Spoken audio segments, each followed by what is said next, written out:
बिस्मिल्लाहिर्रहमानिर्रहीम। Today discuss about the diabetic mellitus. Diabetic mellitus में हम डिफरेंट चीज़ें कवर अप करेंगे, जैसे डायबिटिक मेलाइटिस क्या होता है, इंसुलिन क्या है, प्रेवलेंस क्या आती है, डायबिटिस स्टार्ट कब से हुई थी, क्या चीज़ें, ठीक है। टाइप 1 डायबिटीज को डिस्कस करेंगे। टाइप 2 आ जाएगी, GTM आ जाएगी, जिसे आप लोग गेस्टेशनल डायबिटीज कहते हैं। इनकी पैथोफिजियोलॉजी को पढ़ेंगे, एटियोलॉजी देखेंगे कि कहाँ से आ रही है, कहाँ से नहीं आ रही, कॉम्प्लिकेशंस क्या होते हैं इसके अगर आप डायबिटीज को क्योर नहीं करते, साइन एंड सिम्टम्स आपके पास कौन से आते हैं, मॉनिटर हम किस तरीके से करेंगे, मेडिकल ट्रीटमेंट को हम देखेंगे कि कैसे हम लेके चलते हैं, उसके साथ MNT को देखेंगे, मेडिकल न्यूट्रिशन थेरेपी क्या होती है, अदर डिजीज ऐसे हम उसे असेसमेंट करेंगे, किस तरीके से हम डायबिटिक पेशेंट को असेस करते हैं, वो सब चीजें हम फर्दर लेके चलेंगे। Let's start the topic. First one discuss about the diabetic mellitus. Diabetic mellitus जो है ये ग्रुप ऑफ डिजीजेस हैं, ठीक है। जब आपको छोटी छोटी जब डिजीज होना स्टार्ट होती है, आपकी बॉडी में कुछ चेंजेस आते हैं, देन वो एक जब आपके ब्लड में रेशियो को डिस्टर्ब करती हैं, जैसे कि ब्लड ग्लूकोज लेवल हाई हो जाता है या लो हो जाता है, तो उस कैटेगरी को हम कहते हैं डायबिटिक मेलाइटिस। अब ब्लड ग्लूकोज लेवल डिस्टर्ब होता है, बट ये रिजल्टिंग में क्या कर रहे होते हैं, इंसुलिन की डेफिशिएंसी आपकी बॉडी से हो सकती है, ये इंसुलिन सेक्रेट आउट नहीं होता, ये इंसुलिन एक्शन नहीं परफॉर्म कर रहा था, मीन्स के वो अपना परफॉर्मेंस कर ही नहीं रहा, ठीक है, वो चीज आ जाएगी। उसके बाद आपके पास आता है डायबिटिक मेलाइटिस होता है क्या। डायबिटिक मेलाइटिस की वजह से मतलब कि कंसीडर किया जाता है कि इसका मोर्टेलिटी और मोबिलिटी रेट क्या होगा, जिस फिर आप उसे किस तरीके से, अगर मोर्टेलिटी रेट देखोगे ज्यादा है, मोबिलिटी रेट ज्यादा है, देन फिर हम उसी तरह से डायग्नोस करके उसका ट्रीटमेंट करते हैं। इसके बाद हम बात कर ले इंसुलिन। इंसुलिन जो है ये एक हार्मोन है जो कि कहाँ प्रोड्यूस कर रहा है, बीटा सेल से प्रोड्यूस कर रहा है। अब बीटा सेल बन कहाँ पे, आपके बॉडी का ऑर्गन है जो कि पेनक्रियास बीटा सेल की सिक्रेशन करता है, उसे प्रोड्यूस करते हैं। जब बीटा सेल की प्रोडक्शन होती है, फिर वो बीटा सेल जो है इंसुलिन जो है उसे प्रोड्यूस कर देता है। इंसुलिन क्या है, एक हार्मोन है। ये नेसेसरी होता है आपकी बॉडी में फ्यूज को स्टोर करने के लिए। आपके बॉडी के फ्यूज कौन कौन से आ जाते हैं, अब आपके पास कार्बोहाइड्रेट, प्रोटीन, फैट्स के सारे क्या है, ये बॉडी फ्यूज है जो कि आपको एनर्जी प्रोवाइड करते हैं, आपके मेटाबॉलिज्म को रेगुलेट करके चल रहे हैं, आपको लाइफस्टाइल प्रोवाइड कर रहे हैं, वो सब चीजें इसमें आ जाती है इंसुलिन में। इसके बाद प्रेवलेंस की बात की जाए, 2014 में भी इसकी स्टडी हुई थी कि डायबिटिक क्या चाह रहा है, USA में स्टडी की गई थी, 2012 में भी की गई थी, ठीक है, कि क्या चीजें जा रही है क्या नहीं जा रही। मोस्टली जो रेशो देखी जा रही थी कि पीपल्स में देखी जा रही है, मेंस में और वुमेन्स में कितने परसेंट के डायग्नोज हो रहा है, वो सब चीजें आ जाती हैं, ठीक है, कि 25% 65 ईयर्स के और पीपल से उन्हें ये 11.2 मिलियन जो पीपल थे 65 ईयर्स वाले लोगों को डायबिटिक डायग्नोज हो रही थी। अगर हम ऑल ग्रुप्स की बात कीजिए तो 25% हमें पेशेंट मिले थे कि किसी भी एज ग्रुप में आपको डायबिटिक हो सकती है। Categories of glucose intolerance. Diabetic की कोई टाइप्स ऑफ डाइट नहीं होती ही कहते हैं। अगर ग्लूकोज की टाइप 1 टाइप 2 की बात कीजिए, वो किस में आती है, ग्लूकोज इंटॉलरेंस की। कैटेगरीज ऑफ ग्लूकोज इंटॉलरेंस में आपके पास 4 टाइप्स आते हैं, pre diabetic, type 1 diabetic, type 2 diabetic, gestational diabetic. अब उससे हम फर्दर 1 बाय 1 स्टडी करते चलेंगे। प्री डायबिटिक में क्या होता है, आपके ग्लूकोज होता है इम्पेयर्ड हो जाते हैं, मतलब कि होम्योस्टेसिस का जो ग्लूकोज का होम्योस्टेसिस लेवल है वो इम्पेयर्ड हो जाएगा। अब इसमें क्या चीज होती है, IFG वगैरह देखा जाता है और IgT, ये 2 टेस्ट होते हैं जो कि हम रिकमेंड करते हैं। IFG टेस्ट कौन सा होता है, fasting plasma glucose. IgT test क्या होता है, इम्पेयर्ड ग्लूकोज टॉलरेंस आती है, जिसमें हम ग्लूकोज को चैलेंज कर रहे हैं। अब IFG टेस्ट हम कब रिकमेंड करते हैं कि खाने से पहले आपने करना है, मतलब कि निहार वो आपने अपनी जब शुगर चेक करेंगे वो कौन सा टेस्ट आ जाता है, IFG टेस्ट आ जाता है। IgT टेस्ट कौन सा होता है, जो कि हम खाने के 2 घंटे के बाद पेशेंट को रिकमेंड कर रहे होते हैं कि खाने के 2 घंटे के बाद उसने अपना टेस्ट करना है, वो कौन सा आ जाता है, IgT टेस्ट आ जाता है। अब अगर हम इसमें नॉर्मल वैल्यू की बात की जाए कि IFG की नॉर्मल वैल्यू क्या होता है और IgT की नॉर्मल वैल्यू क्या होता है। IFG की जो नॉर्मल वैल्यू होती है वो आपकी शुगर कितनी आनी चाहिए, 100 टू लेके 125 आपकी नॉर्मल शुगर लेवल होता है, mg/dl इसका यूनिट है। IgT की बात की जाए तो आपका शुगर लेवल कितना आना चाहिए, 140 टू 199 mg/dl, ठीक है। mg/dl इसका यूनिट लेवल है, 100 टू 145 आपका यूनिट शुगर लेवल आ जाता है कि इतना शुगर लेवल है आपका। इसके अलावा हम 3 मंथ का टेस्ट करवाते हैं जिसे हम कहते हैं HbA1c, ठीक है, HbA1c, ठीक है। अब उसमें क्या HbA1c, ठीक है। अब उसमें क्या होता है 55 पॉइंट्स उसके डिफरेंट यूनिट्स आ जाते हैं। 4 तक यूनिट होगा तो मीन्स आपका पेशेंट डायबिटिक में नहीं है। 4 to 5.7 में आ जाएगा तो मीन्स जो patient is a pre diabetic. 5.7 से लेके 6 तक आ जाएगा तो you means is a type 2 diabetic diagnosed. फिर इसके अलावा फिर गेस्टेशनल डायबिटिक में मतलब कि टाइप 1 में कन्वर्ट हो जाती है, वो सब चीजें आपकी चलती रहती है। अब अगर आप शुगर को कंट्रोल नहीं करते फिर आपको कुछ ऐसे रिस्क के फैक्टर से गुजरना पड़ता है। वो कौन से आ जाती हैं? वेट गेन होना स्टार्ट होती है, वेट लूज होना शुरू हो जाता है, फिजिकल एक्टिविटी लो हो जाती है, एनर्जी इनटेक आपका लो होना स्टार्ट होता है। फिर आप उसके साथ साथ पहले तो लोअर डिजीजेस की तरफ मूव करते हैं, फिर ऑटोमेटिकली वह हाई डिजीज की तरफ मूव, जिसमें कार्डियोवैस्कुलर, माइक्रो व मैक्रो डिजीजेस आ जाती हैं। अब इसके बाद हम बात कर ले टाइप 1 डायबिटिक। टाइप 1 डायबिटिक को अदर नाम हम दें तो वो जुवेनाइल डायबिटिक भी कह जाता है। अब जो टाइप 1 डायबिटिक होती है ये डिपेंड कर होती है इंसुलिन पे, ठीक है, इसलिए हम इसका नाम देते हैं insulin diabetic mellitus. Type 1 diabetic mostly और एडोलेसेंट एज में हो रही होती है, इससे आगे से और adolescent to age to onset age में आपको हो रही है। बट टाइप 1 डायबिटिक आपको किसी भी एज में डायग्नोस हो सकती है, ठीक है। इट्स अ क्रोनिक कंडीशन, ये ट्रीटेबल नहीं होती। टाइप 2 डायबिटिक ट्रीटेबल है। अब इसमें क्या होता है, इसमें जो बीटा सेल्स आपके हैं जो कि पैनक्रियाट प्रोड्यूस कर रहे हैं उसमें उसके बीटा सेल्स की डिस्ट्रक्शन हो जाती है, मीन्स के इंसुलिन की डेफिशिएंसी हो जाएगी, ठीक है। इंसुलिन बनेगा बट वो वर्क नहीं कर रहा, मतलब कि वो डिस्टर्ब होता जा रहा है, वो टूटता जा रहा है, वो ब्रेक की जाती जा रही है, ठीक है। जिस वजह से हमने बाहर से इंसुलिन इंजेक्ट करनी पड़ती है आपकी बॉडी में, इसीलिए हम टाइप 1 डायबिटिक को कहते हैं इंसुलिन डायबिटिक मेलाइटस। पैथोफिजियोलॉजी की बात की जाए तो इसमें पैथोफिजियोलॉजी में आपके पास कुछ वायरल इन्फेक्शन हो जाने की वजह से आपको टाइप 1 डायबिटिक की मतलब कि कॉज होती है, वो सब चीजें आती है। जब वायरल इन्फेक्शन आपकी बॉडी पे होगा तो आपके जो सेल है वो अल्टरनेट रिएक्शन परफॉर्म कर रहे हैं। जैसे कि अगर मैं बात करूँ मेरे सेल जो इस स्टेज में परफॉर्म कर रहे हैं वो यूं हो जाएंगे अल्टरनेट, मतलब कि उल्टा रिस्पॉन्स करना शुरू कर दें। जब उल्टा रिस्पॉन्स करेंगे तो जो इम्यून सिस्टम है वो मेरा वो भी ऑटो हो जाएगा, मतलब कि अगर वो एक तरतीब में जा रहा है ऑटो इम्यून रिस्पॉन्स सिस्टम वो डिस्टर्ब हो जाएगा, मतलब वो ब्रेकेज ले लेगा, इस तरीके से हो जाएगा, मतलब कि उल्टा हो जाएगा, वो सब चीज़ें। जब ऑटो इम्यून रिस्पॉन्स ही आपका डिस्टर्ब हो गया तो फिर आपके जो बीटा सेल्स है वो डिस्ट्रक्चर हो जाते हैं, मतलब कि उसकी डिस्ट्रक्शन हो जाती है। जब बीटा सेल की डिस्ट्रक्शन होगी तो इंसुलिन की आपकी बॉडी में डेफिशिएंसी हो जाती है। जब इंसुलिन की डेफिशिएंसी हो जाती है उसे हम कहते हैं टाइप 1 डायबिटिक, ठीक है। इटियोलॉजी की बात की जाए, इटियोलॉजी में आपके पास टाइप 1 जो डायबिटिक है जो आइडोपैथी की वजह से होती है या सर्कुलेटिंग आइडो एंटीबायोटिक्स की वजह से होती है। इम्यून सिस्टम कुछ हम मेडिसिन ले रहे होते हैं, वायरल इन्फेक्शन होते हैं, ठीक है, एंटीऑक्सीडेंट मेडिसिन ले रहे होते हैं, टॉक्सिक या केमिकल्स की वजह से भी आपको टाइप 1 डायबिटिक हो सकती है। फर्दर इसके बाद बात कर लें सिम्टम्स की। सिम्टम है hyperglycaemia, polyuria, polydipsia, polyphagia. Polyuria क्या होता है? Excessive urination. पॉलीडिप्सिया क्या होता है? एक्सेसिव वाटर, मतलब कि प्यास लगती है, ठीक है। पॉलीफेजिया की बात की जाए तो पॉलीडिप्सिया होती है एक्सेसिव प्यास लगना, बहुत ज्यादा प्यास लगती है। पॉलीडिप्सिया होती है बहुत ज्यादा भूख लगती है, ठीक है। इसके बाद वेट लूज होना शुरू हो जाता है, डिहाइड्रेशन रहते हैं पेशेंट में, इलेक्ट्रॉन्स उसके जो होते हैं वो डिस्टर्ब हो जाते हैं, ठीक है। कीटोसिडोसिस भी हो सकती है।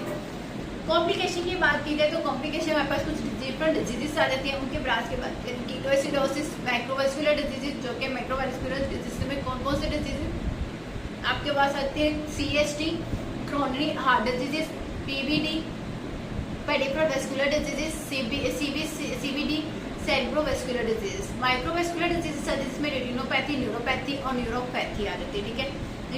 न्यूरोपैथी आपको पता है जिसके आज की डिजीज हो जाना या किडनी की खुद बढ़ जाना। जैसे कि आम जबान में बात करूँ कि किसी को डायबिटिक होती है वो कहते हैं कि फर्दर डायबिटिक गुर्दों पे पड़ जाती है या पाँव पे बढ़ जाती है, एडिमा बहुत ज़्यादा हो जाने की वजह से हमें ये प्रॉब्लम्स आए चलते हैं, ठीक है।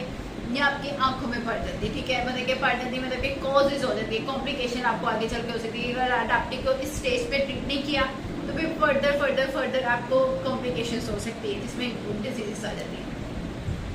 मॉनिटरिंग हम किस तरीके से करेंगे? सेल्फ मॉनिटर, जो कि हम ब्लड शुगर लेवल से चेक करते हैं। अगर आपने ब्लड ग्लूकोज मॉनिटर रखा हो तो उससे अपने हार्मोन चेक कर लो, जैसे कि IFG टेस्ट आ जाएगा, IGT टेस्ट करके आप उसे प्रॉपर एक चार्ट बना लेते हैं कि हमने इतने बजे चेक किया था, ये किया था, वो सब चीज़ें आती हैं। AIC टेस्ट आ जाता है जो कि हम 3 महीने के बाद चेक करवाते हैं, जिसमें हम यूरिन लेवल देखते हैं, वो सब चीज़ें आ जाएगा। AIC नहीं होता, A1C होता है, सॉरी, ठीक है। लिपिड्स को चेक करते हैं, लिपिड्स में हम यूरिनेशन लेते हैं, आपके यूरिन को उसकी ना उस पर सारा दिया था कि कितना यूरिन है, इससे चेक करते हैं।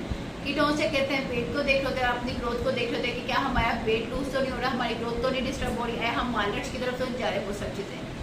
ट्रीटमेंट की जो बात की जाए, मेडिकल ट्रीटमेंट में मेडिकल न्यूट्रिशन थेरेपी भी हम देते हैं पेशेंट को, मेडिसिन आ देते हैं, ठीक है। मेडिसिन में जिस तरह हम इंसुलिन लगा रहे होते हैं, या उसके अलावा हम इन्फ्यूजन्स पंप आप कर रहे होते हैं, ठीक है, या सेल्फ एजुकेशन हम कर रहे होते हैं। MNT की बात की जाए तो MNT में सबसे पहले हम उसके ईटिंग पैटर्न को ठीक करते हैं, ईटिंग पैटर्न के साथ साथ फिजिकल एक्टिविटी को ठीक करते हैं, उसको शेड्यूल बना के देते हैं। ईटिंग पैटर्न और फिजिकल एक्टिविटी का हम इस पेशेंट को शेड्यूल बना के, मतलब के एक शेड्यूल बना देते हैं जिसमें टाइमिंग वगैरह, अमाउंट सब हम एडजस्ट कर देते हैं। फिजिकल एक्टिविटी में अमाउंट तो कोई आती नहीं, उसमें हम ये चीज़ करते हैं कि हम उसमें हम ये कर देते हैं, स्टेप बता देते हैं कि 25 स्टेप लगाने इस पुशअप के, या आप प्रेक्सअप कर रहे हो या वॉल पुशअप कर रहे हो, जैसे भी कर रहे हो उसके कितने स्टेप लेने हैं। आपने जब भी डायबिटिक की वो डाइट प्लान बनाना है, आपका अमाउंट ऑफ कार्बोहाइड्रेट को हमेशा फिक्स रखना है, बट इंसुलिन डोजेस के साथ, ठीक है। अगर इंसुलिन भी दे रहे हो और फिर उसको कार्बोहाइड्रेट भी दे रहे हो तो उसकी शुगर हमेशा हाई आएगी, कभी लो नहीं होगी, ठीक है। मील्स को एडजस्ट करना है इंसुलिन की डोजेस की बेसिस पे, कार्बोहाइड्रेट की रेशो निकाल के उसी वैसे एडजस्ट करेंगे। एनर्जी इंटेक वैल्यू को देखेंगे कि वेट गेन तो नहीं हो रहा, ज़्यादा एनर्जी तो नहीं हम प्रोवाइड कर रहे, उसका हाइट के हिसाब से हमें उसका नॉर्मल वेट ही रखना है, ना उसको ज़्यादा रखना ना उसका कम रखना है। एडिक्वेट एनर्जी अमाउंट प्रोवाइड करेंगे, न्यूट्रिशन उसे वो प्रोवाइड करेंगे जो उसके प्रमोट करे उसकी हेल्थ को, उसकी ग्रोथ को, और उसके साथ साथ उसके जितने भी अदर ऑर्गेनिज्म वगैरह डेफिशिएंसी हो रहे उन सबको लेके चले। कार्डियो प्रोटेक्टिव न्यूट्रिशन इंटरवेंशन हम करवाते हैं। अब यहाँ पे आपके असाइनमेंट है, what is cardio protective nutrition intervention. Type 2 diabetic insulin mellitus आ जाती है। टाइप 2 डायबिटिस मेलाइटिस जो होती है ये नॉन इंसुलिन डायबिटिस मेलाइटिस होता है, ठीक है। ये मोस्टली अडल्ट ऑनसेट डायबिटिक में दे जाती है। इट्स अ क्रोनिक डिजीज है, क्यूट भी होती है, क्रोनिक भी होती है, क्योंकि ये ट्रीटेबल भी हो जाती है। अगर ट्रीटेबल नहीं करते तो फिर इधर ये कन्वर्ट हो जाती है टाइप 1 डायबिटिक में। ये मोस्टली ओवर टू 14 ईयर्स के एज के लोगों में देखा जाता है। अब इसमें क्या होता है, इंसुलिन बन रहा होता है, इंसुलिन की रेजिस्टेंस भी हो रही है, बट बीटा सेल जो है वो फेल हो जाते हैं, मतलब कि बन भी रहा है फिर फेल हो रहे हैं, ये सब चीज़ें, मतलब कि वो वर्क नहीं कर रहे, अपनी फिजियोलॉजी को परफॉर्म नहीं कर रहे, अपने फंक्शंस को परफॉर्म नहीं कर पा रहे। अब अगर इसी पैथोफिजियोलॉजी की बात की जाए तो पैथोफिजियोलॉजी टाइप 1 में वो वायरल इन्फेक्शन की वजह से, जो टाइप 2 डायबिटीज होते हैं ये जीन्स की वजह से होती है, या ओबेसिटी, हाई ओबेसिटी की वजह से, लाइफस्टाइल फैक्टर की वजह से भी आपको हो सकता है। ओवरवेट की वजह से आपकी जो इंसुलिन होती है वो रेजिस्टेंस हो जाती है। जब इंसुलिन रेजिस्टेंस हो जाती है तो बीटा सेल होते हैं हाइपरप्लेजिया में मूव कर देते हैं, ठीक है। जब बीटा सेल हाइपरप्लेजिया में मूव कर देते हैं उस स्टेज को हम क्या देते हैं, नॉर्मोग्लाइसीमिया की स्टेज का नाम देते हैं। जब नॉर्मोग्लाइसीमिया बन जाता है, तो जब नॉर्मोग्लाइसीमिया हो गया तो इसमें क्या होता है कि आपके जो नॉर्मोग्लाइसीमिया ग्लूकोज को इम्पेयर करता है, ग्लूकोज की टॉलरेंस को इम्पेयर कर देगा। जब नॉर्मोग्लाइसीमिया ने ग्लूकोज को इम्पेयर किया तो बीटा सेल अर्ली स्टेज पे ही ब्रेक हो जाते हैं। जब अर्ली स्टेज पे ब्रेक हो गए मीन्स के बीटा सेल फेल हो गए, तो फिर आप अर्ली स्टेज पे नॉर्मो इम्पेयर ग्लूकोज इंटॉलरेंस आपको डायग्नोज हो गई। बट फिर लेटर स्टेज पे भी ये बनते हैं, फिर ब्रेक हो रहे हैं, फेल होते जा रहे हैं, फिर देन आपकी डायबिटिक टाइप 2 डायग्नोज हो सकती है आपको, ठीक है। एटियोलॉजी की बात की जाए तो ये जेनेटिक फैक्टर से आते हैं, कुछ रिस्क फैक्टर आ जाते हैं जिसमें obesity, older age, days of ethnicity, pre diabetic, history of gestational diabetic की वजह से भी आपको आगे जाके डायबिटिक 2 काउज हो सकते हैं। इन्वायरमेंटल फैक्टर बहुत ज़्यादा वेरी करते हैं कि आप अपना वेरी कर रहा होता है कि अगर आप बिल्कुल अपना ख्याल रखते हैं, फिजिकल एक्टिविटी में इन्वॉल्व नहीं होते तो देन आपको इन्वायरमेंट फैक्टर की वजह से सारी बात है। ओबेसिटी होगी, ओबेसिटी की वजह से आप कुछ प्रॉब्लम्स का शिकार होते हैं जिस वजह से आपका फिर टाइप 2 डायबिटिक इम्प्रूव मतलब कि डायग्नोज होता है। एक्सेसिव कैलोरीज इनटेक करने की वजह से और फिजिकल इनएक्टिव की वजह से भी आपको टाइप 2 डायबिटिक डायग्नोज हो सकती है।